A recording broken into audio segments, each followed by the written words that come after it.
You're still watching Channel Sport this morning. Let's move on with the show and talk basketball now. And it's only right, and we'll talk about the D Tigers all the way in Bamako, Mali, doing great things because over the weekend, on Sunday, it's precise, Sunday morning, they became the first team to qualify for the quarterfinals of the FIBA Women's Afrobasket with 2 games to spare. Cecilia, the most dominant performance of the tournament was the last game against Egypt. I mean, the first one was difficult.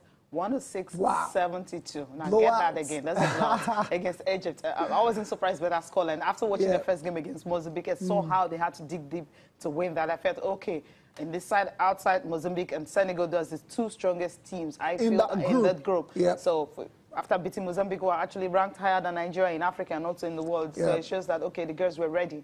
And the next one was against DR Congo. Of course, they got that also in a clinical fashion. But the strongest, against Egypt, it's like they were just saving the best for last. The first, they had to dig deep. The second was wonderful. Then the third was the best. Yeah, momentum. That's what it's about. I mean, they started finding their rhythm after the first and second game. And unfortunately for Egypt, they were in the end of that thrashing by Nigeria. The first time around against the Mozambique, that was the first win for Nigeria, 80-69 in that particular game. 84-47 against DR Congo, and the last one, 106-72 over Egypt. And the top performer on the night for the D Tigers was Evelyn Ahato from the Dallas Wings. I mean, she was in Paris. She was unstoppable, unconscious, whatever adjective you want to use to describe it. 24 points, 13 rebounds, 5 assists, 3 steals, blocks, 3 efficiency, plus 45. I mean, when you have this kind of performance, it brings. What else? I mean, it brings that confidence to you, knowing you've got to.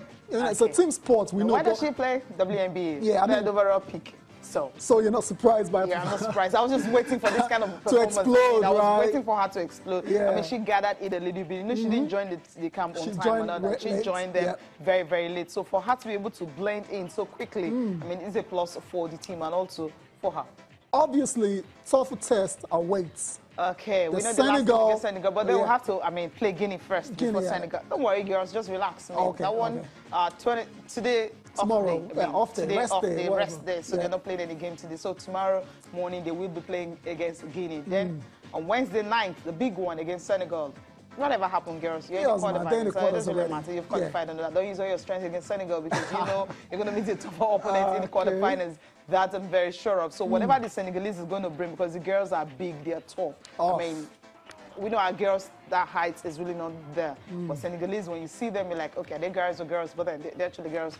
They are really tall. They got the advantage, the aggressiveness, and all. We've seen the way they kind of decimate or dismantle Guinea in the opening game. They were ready for them, but they actually struggled, you know, against Mozambique in the last game. So it shows that just maybe they may not be as huge as we feel, but for them to have struggled against Mozambique, I mean.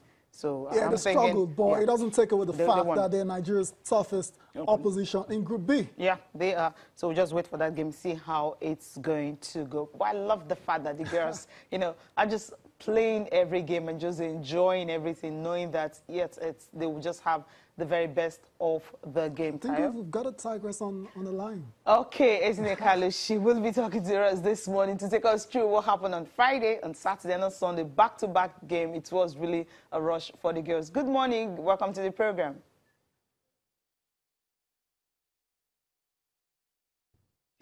Good morning, Ezine. Good to have you on the program. How has it been for you girls getting to Mali and winning your first 3 games?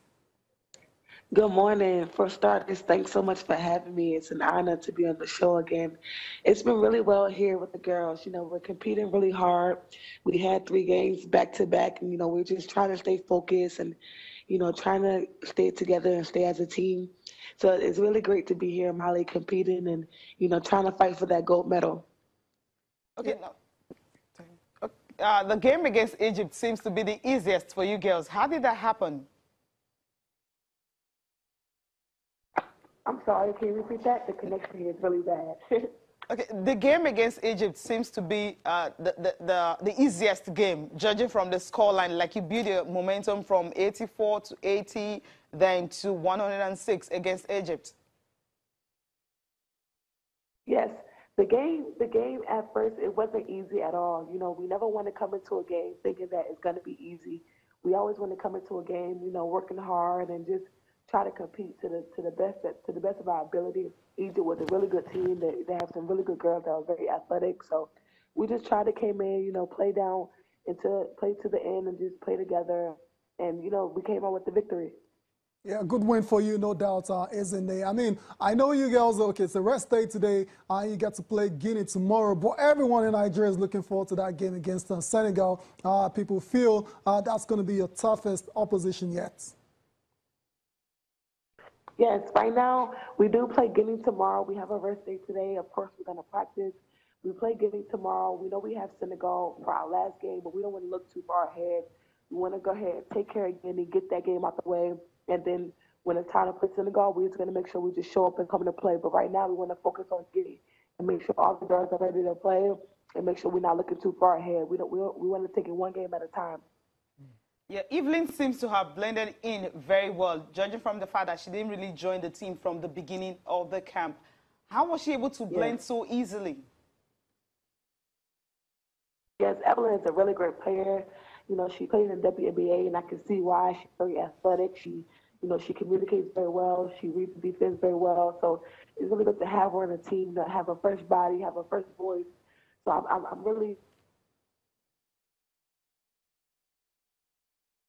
Yeah, okay. I think we've lost that. Okay, isn't it? Thank you so much for taking our time to talk to us this morning. Her voice, you could say, a bit husky. Just woke out from sleep, but now that she needed the rest. Thanks a lot for coming. I mean, I was going to follow up, the question on Evelyn Akato. I mean, WNBA. Third overall draft pick, so she's got a lot of talent, no doubt about it. So I'm just going to ask her, a bit cheeky, so when it gets really tough, against, probably Senegal or Angola or the likes of Cameroon, they've got a player where they can just give her the ball and get out of the way. Just take over the game and just take it, to the hoop, multiple times. I'm just joking. It's a team sport, really. But it's good to have that kind of talent in your team. And we see it everywhere, even in the NBA, when it's getting tough for teams. They give the ball to their superstar, and the superstar handles everything out from there. Yeah, so I think that's what's going to happen. That's what we should be expecting, and that's what's going to happen against Senegal. But as I said earlier, I don't think they're going to use their energy, their power, and everything they have against Senegal, because the ticket they needed for the quarterfinals is already in the bag. So why stress yourself when you know you might be having a very physical Cameroon, lurking behind on the other side? Then maybe Mali also lurking behind and all. But we're having the top teams are here. Yeah, but they have to be competitive in a game. Yeah, I mean, we're not expecting the blow. What I'm saying is, if the game is getting so tough, instead of using all the energy, okay, well, it's a game. No, I mean, they have to be competitive. You can't switch it off and on like a tap. So they go into the game aiming to win, and if they don't win, fine, it's not a drama, and they move on to the next match, which is the quarterfinal. So I think they'll give it all against Senegal, and if they win it, fine. If they don't win it, what matters is they progress in the competition. And Cecilia, let's remind the viewers again that it's been a long time that Nigeria won the Afrobasket title. That's for the women. That was in 2005. That was how many years ago now? So you have